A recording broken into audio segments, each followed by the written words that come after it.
Welcome to dear my friend my channel ITI electrical adventure में आप लोगों को दोस्तों आज हम मॉड्यूल 2 यानी सेमेस्टर 2 का मॉड्यूल 2 पे हम लोग आज चर्चा करने वाले हैं।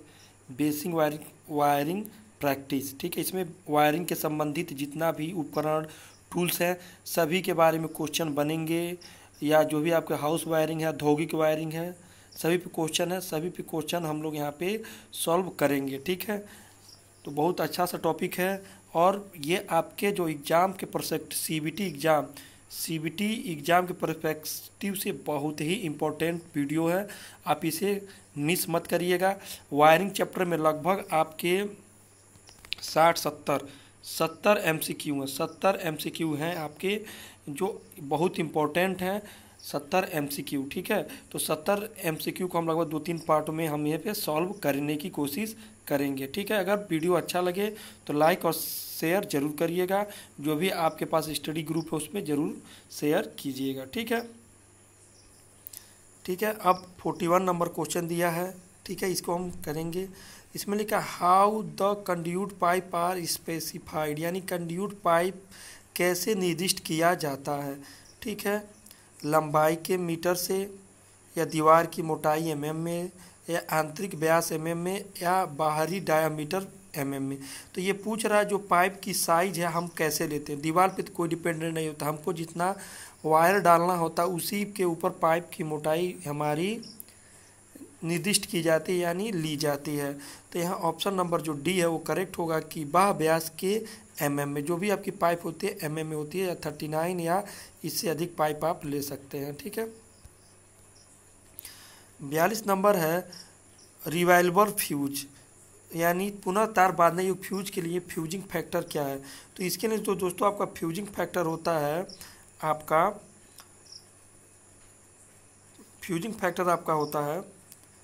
1.11, ठीक है। यही होता है इसका फ्यूजिंग फैक्टर 1.11, ठीक है। किसका? रिवाल्वर फ्यूज का, ठीक है। नहीं, ये नहीं होता है, सॉरी दोस्तों, ये नहीं होता। ये तो आपका हाई रैप्चरिंग फ्यूज का होता है, ठीक है। हाई HRC का होता है। ये आपका 1.11 HRC फ्यूज का होता है, ठीक है। ये बी नंबर यहाँ पे सही होगा। रिवाल्वर फ्यूज का 1.4 होता है, ठीक है। ये HRC के लिए होता है, ठीक है। ये वाला आपका रिवाल्वर के लिए होता है। ऑप्शन नंबर बी यहाँ पे करेक्ट होगा, ठीक है। 42। उसके बाद देखते हैं 43 नंबर है what is the purpose the under wire the knot for the pendant holder connection, यानी पेंडेड होल्डर यानी जो लटकाने वाला जो आप होल्डर यूज करते हैं तो उसके जो कप में गांठ क्यों लगाते हैं। आपको पता हो गया ढीले संयोजन के बचाव के लिए नहीं, इसके लिए हम लोग नहीं यूज करते हैं, ठीक है। यांत्रिक शक्ति में वृद्धि के लिए, फिर आगे पढ़ते तब तक कन्फर्म करें। अत्यधिक कैप कवर दबाव को रोकने के लिए नहीं। फिर क्या समान यानी reduce the strain from the terminal for the accessories, सही। ऑप्शन नंबर डी सही है, यानी जो आपका ये बना होता है होल्डर, इस पर 2 पिने जो होती हैं, इस पर तनाव कम करने के लिए हम लोग क्या करते हैं, कैप के अंदर गांठ मारते हैं वायर का, फिर कैप इस पर कस देते हैं, ठीक है, होल्डर पे, ठीक है। ऑप्शन नंबर आपका यहाँ पे डी बनेगा, ठीक है। फिर है यह कौन सा फ्यूज है। देखिए ये फ्यूज है, इसे याद करिए, बहुत बार एग्जामों में पूछा जा चुका है। तो ये आपका HRC फ्यूज है, ठीक है। High rapturing capacity fuse, HRC fuse, ठीक है। इसको आप एक बार पहचान लीजिए, ठीक है। HRC फ्यूज है। इसका प्रयोग ज़्यादातर हम लोग मोटर के सर्किट में करते हैं, ठीक है। विद्युत सामग्री का क्या नाम, देखिए ये होल्डर है। अब होल्डर में कौन सा होल्डर है ये आपको पकड़ना है। देखिए ये आपका, देखिए ब्रैकेट होल्डर नहीं है। ऑप्शन नंबर आपका ए क्या है, रॉन्ग हो जाएगा, ठीक है। ब्रैकेट होल्डर एडिशन स्क्रू प्रकार का होल्डर है, या ये देखिए ये भी नहीं, उससी भी नहीं। अब इसी में से होगा, ठीक है। देखिए एडिशन स्क्रू प्रकार का होल्डर जो होता है 300 वाट के ऊपर प्रयोग किया जाता है, 300 वाट तक प्रयोग किया जाता है। जो गैलियत एडिशन स्क्रू है ये 300 वाट से ऊपर यूज किया जाता है। डी वाला 300 से ऊपर यूज करते हैं, इसको 300 वाट तक यूज करते हैं, ठीक है। तब यहाँ देखिए ये जो बना हुआ है आपका ये कौन सा हो जाएगा, इसको ध्यान देना है। तो 45 नंबर का आपका क्या हो जाएगा, बी हो जाएगा, एडिशन स्क्रू प्रकार का होल्डर, ठीक है। ये पिछले एग्जाम में ये क्वेश्चन पूछ चुका है। वायरिंग परिपथ में कौन सा प्रतीक है। आपने अच्छे से अगर प्रतीक याद किया होगा अपने ITI कॉलेज में, तो तो आपको पता होगा ये कौन सा प्रतियोगी। देखिए एक मेल और फीमेल की तरह दिख रहा है, ठीक है, एक मेल और फीमेल। तो मेल फीमेल यहाँ पे नहीं दिया तो लिंक नहीं होता, लिंक इस तरह नहीं होता, इसी प्रकार का होता है, लेकिन लिंक ऐसा नहीं होता। फ्यूज नहीं है, पुल स्विच भी नहीं है, ये आपका प्लग एंड सॉकेट है, ठीक है, ये प्लग और सॉकेट एक साथ है। ऑप्शन नंबर डी आपका यहाँ पे बन के आएगा। 47 नंबर है, एल सीरीज एमसीबी द्वारा किस प्रकार के भार को सुरक्षित किया जाता है।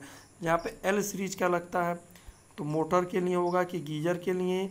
हैंड टूल में तो भाई किसी प्रकार की एमसीबी नहीं लगेगा, एयर कंडीशनर में एमसीबी लगता है। लेकिन ये क्या है कि एमसीबी कौन सा होगा, तो ऑप्शन नंबर बी आपका सही होगा, ये सब गलत होंगे, ठीक है, गीजर प्रकार के एमसीबी का प्रयोग किया जाता है। अब आगे है,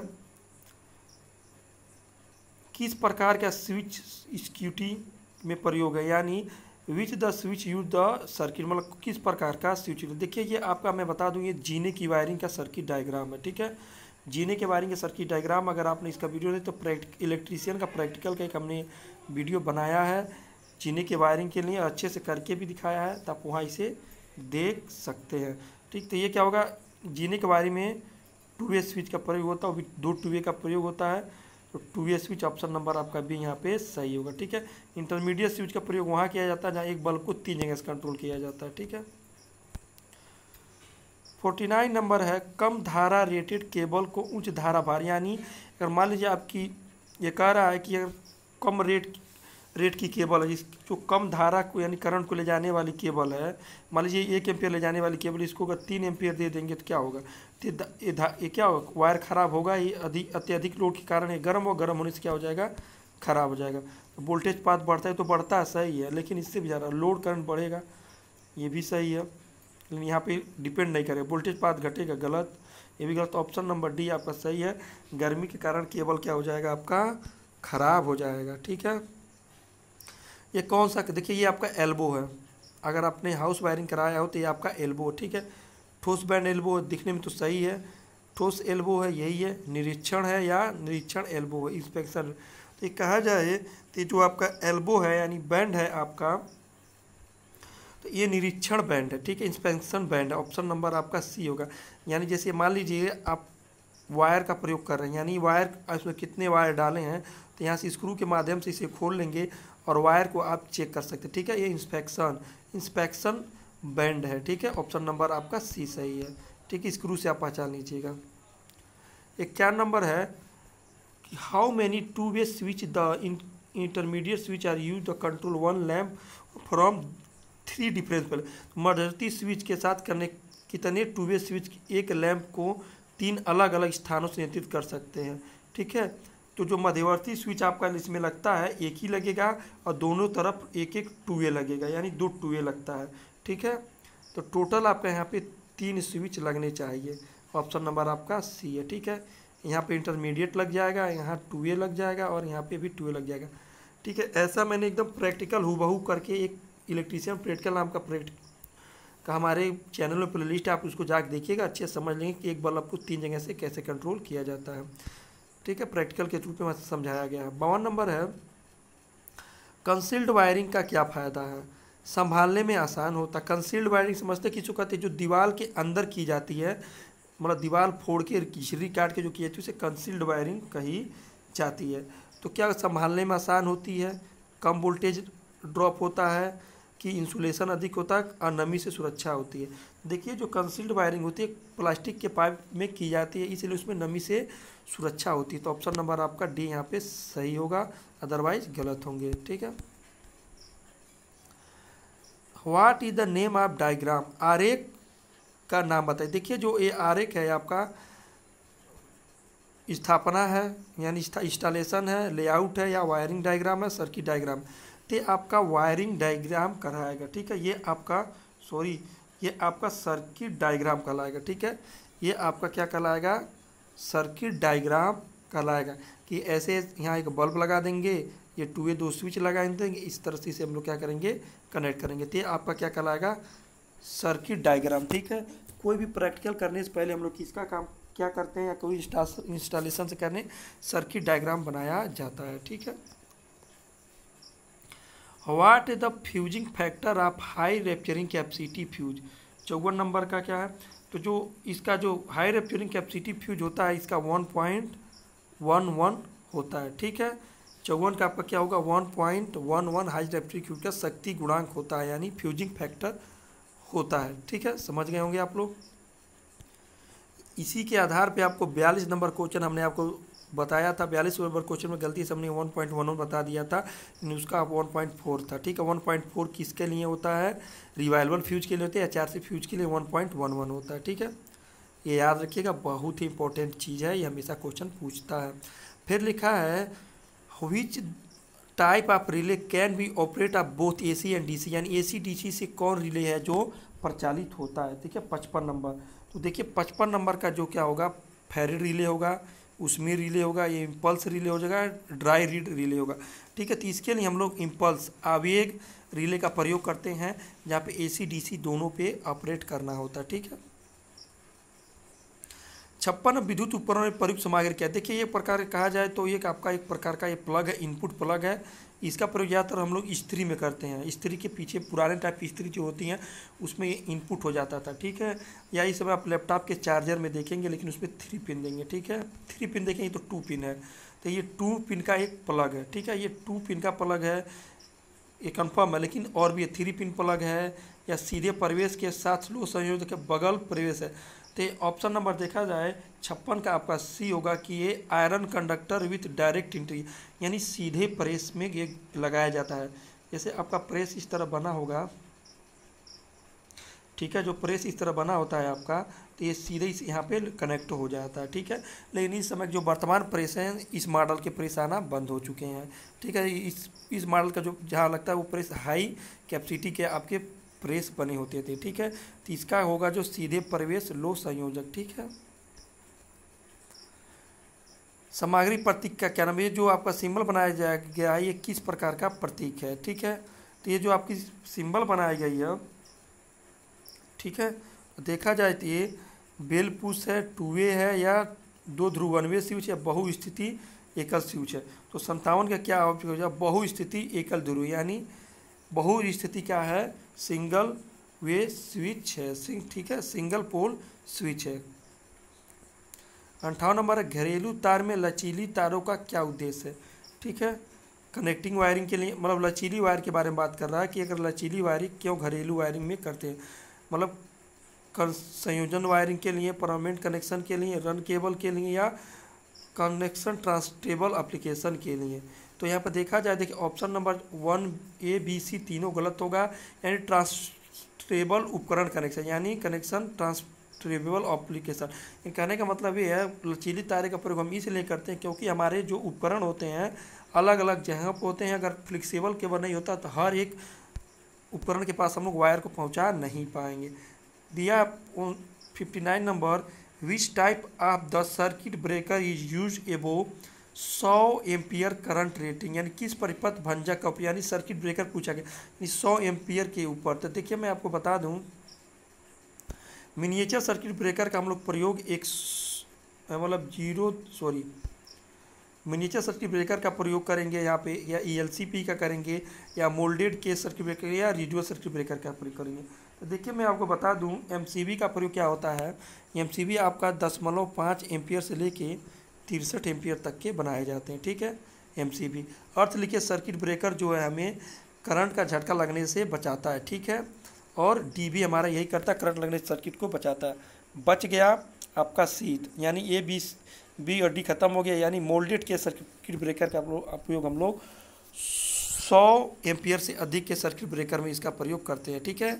इसका प्रयोग आप लोग अपनी कार्यशाला में इसको देख सकते हैं। MCCB जो आपकी पूरी कार्यशाला का मेन होगा, ठीक है, MCCB, ठीक है। ये भी मिनिएचर MCB की तरह ही कार्य करता है।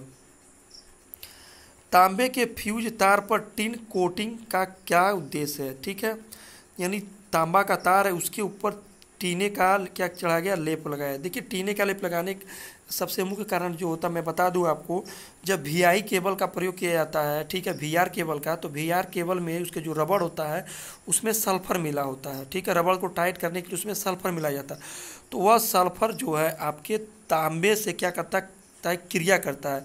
तो तांबा और सल्फर आपस में ना मिले, इसलिए तांबे के ऊपर क्या किया जाता है, टीन की कोटिंग चढ़ाई जाती है। मेन कारण ये होता है। तो देखते हैं इसमें क्या दिया है, उच्च तापमान को सहन करना, ऑप्शन नंबर ए गलत है। फ्यूजिंग गुणांक में वृद्धि करना, ये भी गलत है। तांबे के तार ऑक्सीजन को रोकना या यांत्रिक शक्ति मजबूत करता, ऑप्शन नंबर आपका सही है। ऑक्सीकरण यानी मूर्छा लगने, यानी उसके जो जो जो क्रिया होती है उस क्रिया को रोकना होता है। ऑक्सीकरण को क्या करना होता है, रोकना होता है। डी आपका क्या होगा, गलत होगा। ठीक है, समझ में आ गया होगा किस लिए करते हैं। दोनों फैक्ट हमने बता दिए।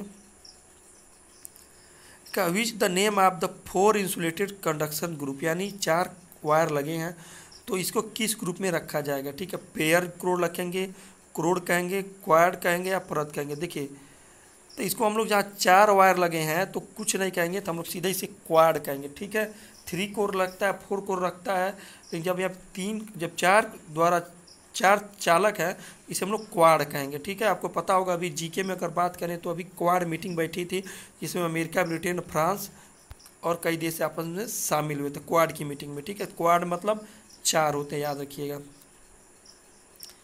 How many two way switch the required the go down wiring circuit in the crawl 4 lamp, यानी 4 लैंप हैं आपके। ठीक है, तो जब आप चारों लैंपों को कंट्रोल करना है तो गो डाउन वायरिंग का प्रयोग कर रहे हैं तो इसमें कितने टू वे स्विच की जरूरत होगी। तो दो तरफा क्या कहा है भाई, how many two way switch, तो टू वे स्विच की बात करें तो इसमें टू वे अगर 4 लैंप है तो एक स्विच इसमें से घटा दीजिए, तो यानी 3 स्विच, ऑप्शन नंबर आपका ये होगा। और एक सिंगल वे स्विच लगता है। ठीक है, टोटल तो 4 स्विच लगेंगे लेकिन एक वन वे स्विच लगता है। ठीक है, तो आपके 3 स्विच हो गए। 63 नंबर आपका देखेंगे, 63 नंबर आपका होगा, बहुमंजिला इमारत के लिए तारों की ट्री प्रणाली सबसे उपयुक्त है। किस क्यों उपयुक्त है ट्री सिस्टम, तो इजी तो लोड बैलेंसिंग दिया है, ये सही होगा। कि नियमित वोल्टेज वितरण या न्यूनतम वोल्टेज पाथ या कई फ्यूज के साथ दोष को ढूंढना। देखिए मैं बता दूं, जो ट्री सिस्टम होता है उसमें हर एक ब्रांच में अलग अलग फ्यूज वायर या एमसीबी लगाए जाते हैं। ठीक है, तो जिससे क्या दिक्कत होता है, अगर मान लीजिए बहुमंजिला इमारत है, यानी कई अगर मान लीजिए अगर डायरेक्ट अगर कनेक्शन कर दिया जाए, अगर इस तरह ना किया जाए तो कहाँ पे फॉल्ट उसे खोजना बड़ा मुश्किल हो जाएगा। इसीलिए ट्री सिस्टम का प्रयोग हम लोग कहाँ करते हैं, बहुमंजिला इमारत में करते हैं, जिससे कहीं भी फॉल्ट हो तो हमें पता चल जाए, यानी कई फ्यूज के साथ दो ढूंढने में सरलता। ठीक है, 64 नंबर है, सीलिंग में स्क्रू को छेद भरने के लिए किस पदार्थ का प्रयोग करते हैं। देखिए जो सीलिंग में हम लोग किसका प्रयोग करते हैं, उसमें हम भरते हैं एक कागज़ लगाते हैं, यानी जब ड्रिल से छेद करेंगे तो फिर उस छेद में स्क्रू कसने के लिए हम लोग एक लगाते हैं, लग लगाते हैं। ठीक है, लग नहीं, देखो उससे स्लीव बोलते हैं। ये पूछला स्लीव किसका बना होता है, कागज़ का, नायलॉन का, सीमेंट का या पॉलीविनाइल क्लोराइड का। देखिए वो देखने में प्लास्टिक लगता है लेकिन आप गलत मार के आएंगे पॉलीविनाइल क्लोराइड में, लेकिन वो होता है नायलॉन का बना होता है। ठीक है, जिसे हम लोग स्लीव बोलते हैं। लेकिन ज़्यादातर जब नायलॉन का स्लीव नहीं मिलता था तो लकड़ी के स्लीव का प्रयोग किया जाता था। ठीक है, नीचे दिया है ये सिंबल किसका प्रतीक है, तो ये देखिए पंखे का प्रतीक है। ठीक है, तो कौन सा पंखा है, ये सोया हुआ है, तो आपका छत का पंखा है। 65 नंबर आपका क्या होगा, ये आपका छत का पंखा है। ठीक है, ऑप्शन नंबर बी है।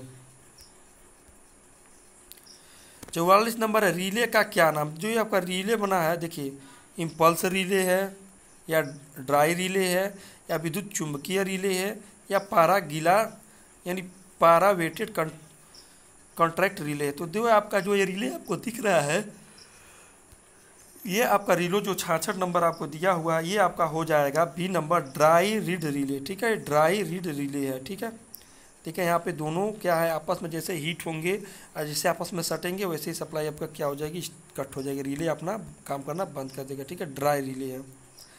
ये लिखा आरे का क्या नाम है, देखिए जो आरे का देखिए two way wiring, two way system का है। ठीक है, ये जीने की वायरिंग का है। तो ये क्या है आपका इंस्टॉलेशन प्लान है कि लेआउट है या सिस्टमेटिक योजनाबद्ध आरे क्या स्थापना योजना। तो ऑप्शन नंबर आपका सी हो जाएगी, क्या इंस्टॉलेशन प्लान है। ठीक है, 67 नंबर आपका क्या हो जाएगा, इंस्टॉलेशन प्लान, मतलब इस तरह इसको बनाना, कितनी दूरी पे क्या लगाना, लग लगाना है, क्लिप लगाना है, कहाँ मेन लाना है, कहाँ पे बल्ब, ये आपका क्या है इंस्टॉलेशन प्लान है। ठीक है, फिर लिखा है iron clad double pole ICDP main switch का यूज कर। आईसीडीपी होता है, एक आईसीटीपी होता है, ठीक है। तो बड़े औद्योगिक संस्थानों में, बड़े औद्योगिक संस्थान में आईसीटीपी का प्रयोग होता है, ठीक है, 3 पोल वाला। कंट्रोल मेन ब्रांच सर्किट ये भी नहीं होगा, यहाँ पे आईसीटीपी लगते हैं। एक फेज घरेलू स्थापना, ऑप्शन नंबर आपका सी होगा। एक मतलब सिंगल फेज घरेलू स्थापना में क्या होता है, आपके 2 ही तार होते हैं, तो यहाँ पे 2 पोल है तो 2 तार को कंट्रोल आसानी से कर लेगा, इसे कहते हैं आईसीडीपी, ठीक है। 69 नंबर, कौन सी विद्युत सामग्री सामानों के सामान्य वर्गीकरण में संबंधित है? कौन सी विद्युत सामग्री सामानों के समान वर्गीकरण में संबंधित है, ठीक है। तो एक्सेसरीज में क्या आती है? देखिए, जब जो हम लोग वायरिंग जब करते हैं तो वायरिंग करते समय तो उस सामान जो उसमें सामान लगते हैं उसे कई भागों में विभक्त किया गया। कंट्रोल यूनिट को अलग किया गया, जो मतलब स्विच है उसे कंट्रोल यूनिट रखा गया। फिर उसमें सुरक्षा यूनिट को रखे गए। सुरक्षा यूनिट में आपका एमसीबी आ जाता है, फ्यूज वायर आ जाता है, ये सुरक्षा यूनिट में आते हैं, ठीक। इन्हें क्या है एक्सेसरीज में? तो एक्सेसरीज देखिए, पेंडेंट लैंप होल्डर, इंटरमीडिएट, ये सब क्या हो जाएंगे आपके ये आपका कंट्रोलिंग हो जाएगा, ठीक है। फ्यूज भी आपका, फ्यूज की बात करें तो फ्यूज आपका किस में आ जाएगा, सुरक्षा में आ जाएगा। तो यहाँ पे जो सीलिंग रोज है आपका क्या हो जाएगा, एक्सेसरीज में आता है, ठीक है। 69 नंबर आपका हो जाएगा एक्सेसरीज में, आपका क्या हो जाएगा, सीलिंग रोज। देखिए, लैंप पेंडेंट होल्डर पे भी आ रहा है, लेकिन यहाँ पे ज़्यादा सही आपका सीलिंग रोज हो जाएगा, ठीक है। 70 नंबर है, डीसी श्रृंखला एमसीबी का अनुप्रयोग कौन सा है? यानी डीसी एमसीबी का प्रयोग कहाँ किया जाता है, ठीक है। डीसी एमसीबी का प्रयोग, तो डीसी एमसीबी का हम लोग प्रयोग कहाँ करते हैं? डीसी एमसीबी का प्रयोग तो एसी मोटर में डीसी एमसीबी का प्रयोग करेंगे नहीं। अब बच गया एयर कंडीशनर, ये भी एसी से ही चलता है। अब बच गया आपका क्या, लोकोमोटिव या डीसी मोटर। देखिए, डीसी मोटर में हम लोग एमसीबी का प्रयोग करना कोई प्रॉब्लम नहीं है, लेकिन लोकोमोटिव में हम लोग डीसी एमसीबी का प्रयोग करना बहुत जरूरी। आप अगर पूरे अच्छे से पढ़ेंगे तभी आप मार पाएंगे, तो डीसी मोटर मार के आगे निकल जाएंगे, लोकोमोटिव यहाँ पर सही होगा, आप 1 नंबर आप क्या हो जाएंगे, माइनस में चले जाएंगे, ठीक है। इसका विशेष ध्यान रखिएगा।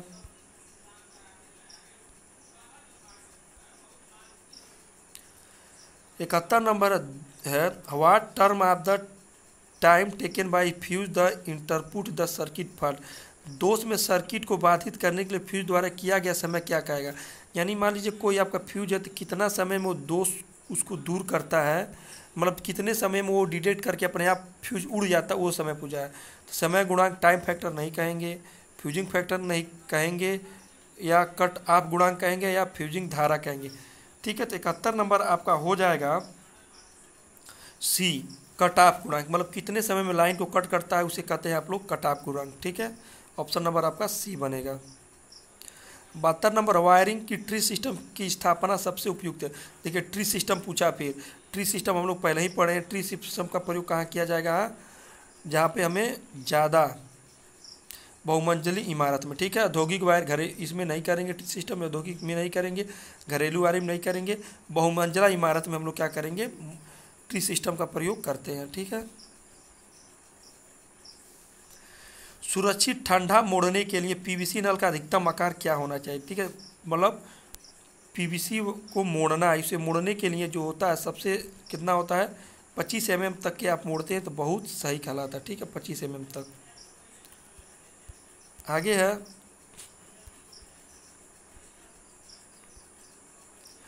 74 नंबर क्वेश्चन भी देखते हैं, थोड़ा सा कलर चेंज कर लें हम, ठीक है।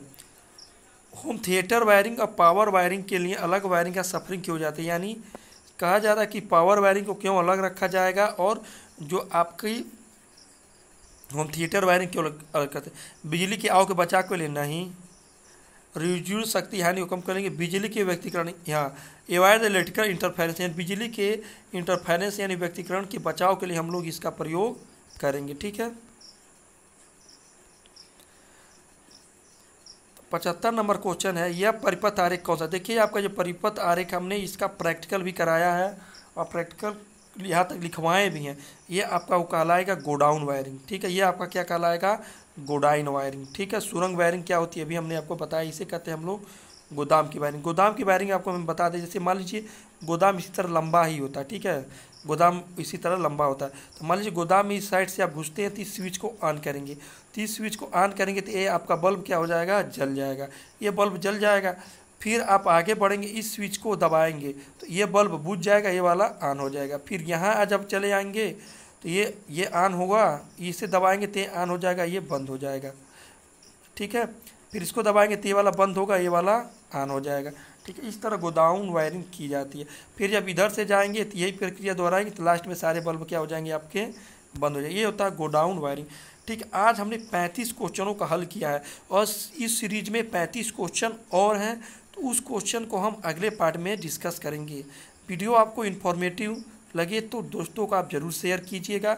जितने भी आपके पास फ्रेंड सर्कल हैं या जो भी स्टडी ग्रुप मटेरियल हैं वाले ग्रुप बने हुए हैं व्हाट्सएप, उसमें ज़रूर शेयर कीजिएगा, ठीक है। आज इतना ही, फिर मिलते हैं, बाय, गुड बाय।